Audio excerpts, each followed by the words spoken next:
평생학교 말하기 수업, 오늘은 세대 차이를 잘 극복할 수 있는 말솜씨에 대해서 얘기를 해볼까 합니다. 여러분 요새 꼰대 이런 말들 많이 하잖아요. 가끔 누가 꼰대라는 말하고 있으면 나 말하는 건가? 라는 생각이 들면서 좀 억울한 마음이 들 때도 있는데요.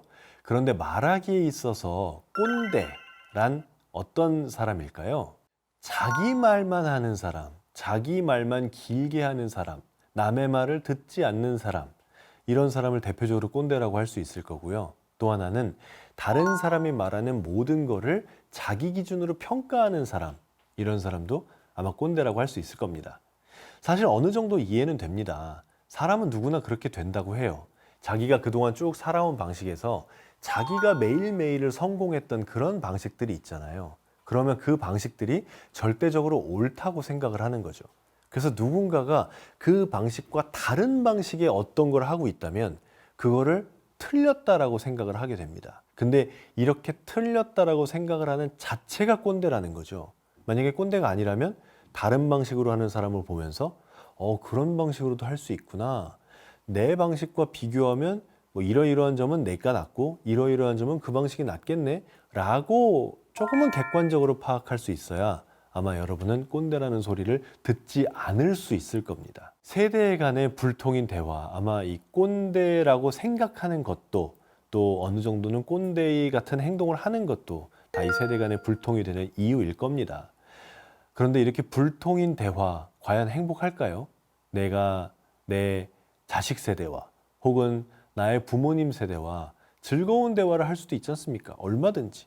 근데 그렇게 즐거운 대화를 하는 대신에 불통인 대화, 한 3분만 하면 얘기가 불편해지고 공기가 무거워지고 곧 한마디라도 더 하면 화가 날 것 같은 그런 기분이 드는 대화가 어떻게 행복할 수가 있겠어요? 어떻게 그 가족이 행복하게 서로 지낼 수가 있겠어요? 그럼 말하지 말고 그냥 밥만 먹을까요? 그건 불행하지 않습니까?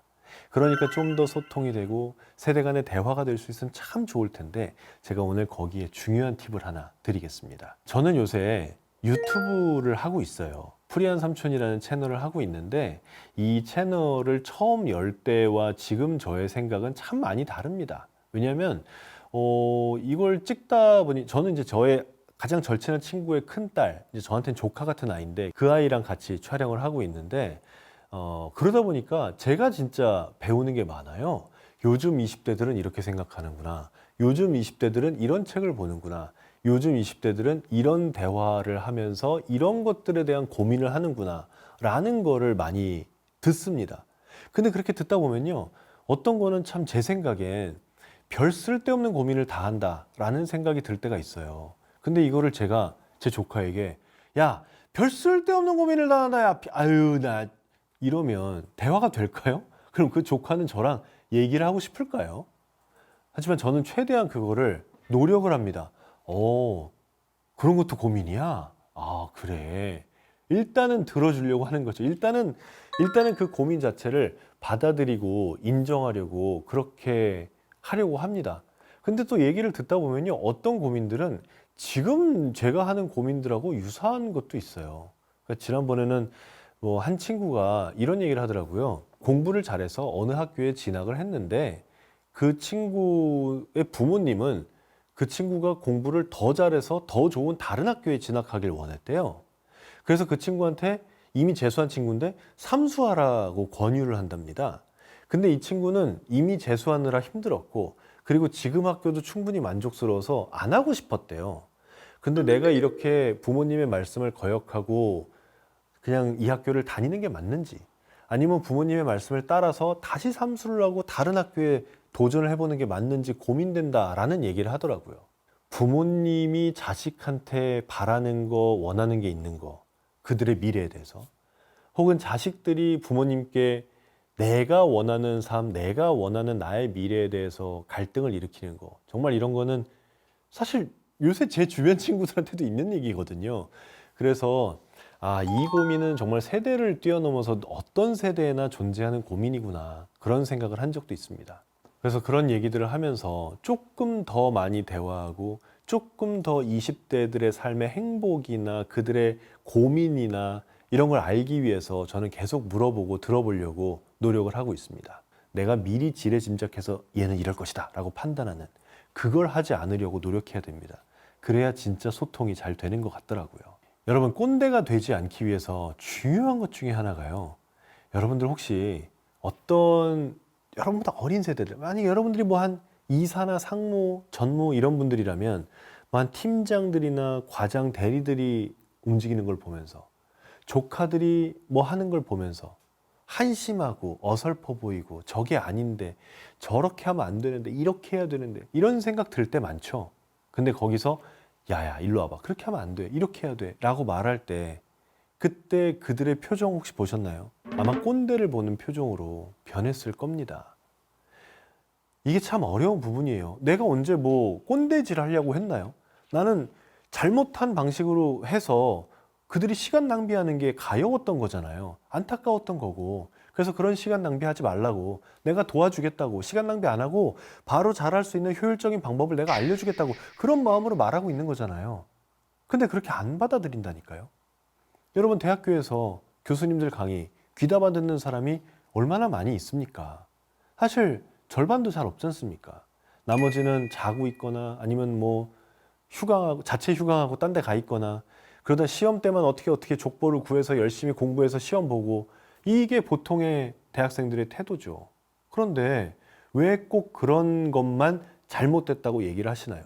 그러니까 우리가 아유 야 요즘 세대들은 말이야 뭐 어쩌고 저쩌고, 야 걔네가 학점에나 관심 있지 뭐 수업 내용 관심 있어? 이거 어떻게 보면 선입견일 수 있습니다. 그렇지 않고 정말 진심으로 수업 하나라도 보고 배우려고, 저 사람이 하는 말 한마디라도 더 듣고 나를 발전시키려고 그렇게 노력하는 그런 젊은 세대들도 생각보다 훨씬 많이 있으니까요. 그들에게 교습하는 방법, 그들에게 가르치는 사람에게는 정말 문제가 없었을까요? 그러니까 학생들이 왜 교수들의 강의 혹은 어느 정도 연륜 있는 사람들의 조언에는 따분함을 느끼고 꼰대라고 생각을 할까요? 다른 예를 볼까요? 여러분, 요새 유튜브 보면요, 재밌는 강의 하시는 분들 참 많습니다. 역사 채널도 재밌는 채널이 엄청 많습니다. 그런데 이 채널이요, 내용을 자세히 보잖아요. 조회수 막 100만, 200만 막 나오는 그런 채널들인데, 내용을 보면 결코 쉬운 내용이 아니에요. 결코 막 재밌고 깔깔거리고 웃기만 하는 그런 내용이 아닙니다. 어떻게 보면 대학에서 가르칠 법한 1시간짜리 인문학 강의에 가까운 내용들이에요. 그런데 대학에서 교수님들이 가르치는 1시간짜리 인문학 강의는 왜 학생들이 싫어하고, 이 친구들이 유튜브에 만들어 놓은 영상들은 왜 학생들이 좋아할까요? 그러니까 우리는 그 차이가 뭔지를 생각해 봐야 될 것 같아요. 저는 그렇게 생각했습니다.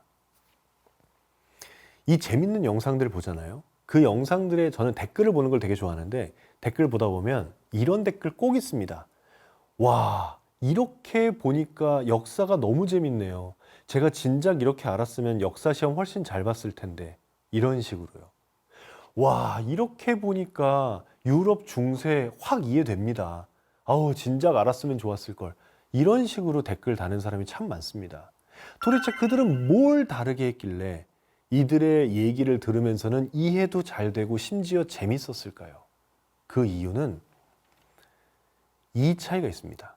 어떤 사람들 혹은 어떤 학자들 이 얘기할 때는 야야야, 내 말이 진리야. 지금부터 내가 진리를 알려줄 테니까 잘 들어. 니네 똑바로 앉아. 이런 태도였고요. 이 유튜버들은 일로 와봐요. 여기 재밌는 얘기가 있어요. 여기 되게 재밌는 얘기가 있으니까 한번 들어봐요. 제가 지금부터 설명해 드릴게요. 이런 태도였던 거예요. 그러니까 다시 말해서 우리가 꼰대처럼 보이지 않고 젊은 세대하고 소통할 수 있는 방법은 그들의 사이드에서 그들이 궁금한, 그들이 듣고 싶어 할 법한 이야기를 해줘야 된다는 거죠. 내가 니들에게 조언하고 싶은 그 얘기를 하는 게 아니라 이들이 우리에게 듣고 싶은 조언을 이들이 원하는 방식으로 해줘야 된다는 거예요. 이게 참 어렵습니다. 그래서 가끔 제가 이런 얘기를 하면요, 어떤 제 주변 지인들은 그런 얘기도 해요. 야, 우리는 너무 억울한 거 아니냐?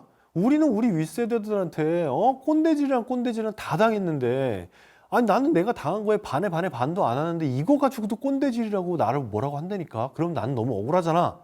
그럴 수도 있습니다. 하지만 분명히 얘기하건대 그 윗세대는 아마 그 윗세대한테 더 심하게 당했을 거고요. 지금 MZ세대들은 그들의 한 10살, 20살 밑에 사람들한테 저희가 당하는 것처럼 또 당할 거예요.